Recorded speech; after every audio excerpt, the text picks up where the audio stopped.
Tollywood ইন্ডাস্ট্রিতে অন্তরঙ্গ দৃশ্যে অভিনয় নিয়ে যে সকল তারকারা বেশি চর্চায় থাকেন তাদের মধ্যে ঋষভ বসু অন্যতম।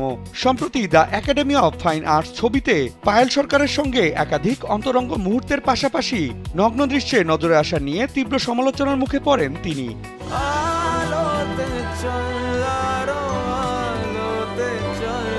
তবে সেসব আলোচনাকে পাত্তা না দিয়ে ভারতীয় গণমাধ্যমের এক সাক্ষাৎকারে বিতর্কের জন্ম দেওয়া সেই অন্তরঙ্গ দৃশ্যের দৃশ্যায়ন এবং অভিনয় করা প্রসঙ্গে খোলামেলা বক্তব্য পেশ করেন ঋষভ। সেনসেশন ক্লাসিক স্ট্রবেরি ও কফি ভ্যারিয়েন্টে।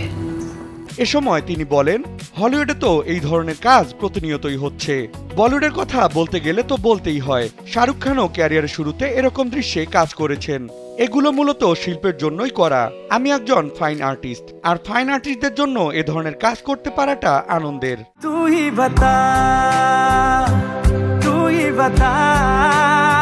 সাক্ষাৎকারে তিনি আরো বলেন, ভারতীয় নায়কদের মধ্যে মূলধারার নায়কদের অনেকেই আগে নগ্ন দৃশ্যে অভিনয় করেছিলেন। এতে কোনো দ্বিমত না হলে কেবল আমার বেলাতে কেন এমনটা হবে।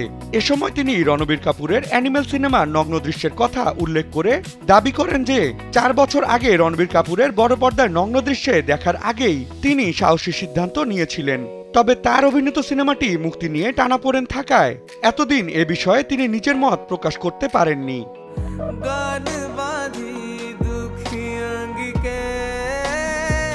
এ সময় নিজের পুরনো কাজের অভিজ্ঞতা টেনে ঋষভ বলেন, শ্রীকান্ত করার অভিজ্ঞতা ছিল বলেই জানতাম এই ধরনের দৃশ্য কিভাবে শুট করতে হয়। এবারই শেষ নয়, যদি ভবিষ্যতেও চরিত্রের প্রয়োজনে এমন দৃশ্যে অভিনয় করতে হয় তাহলে আমার আপত্তি নেই।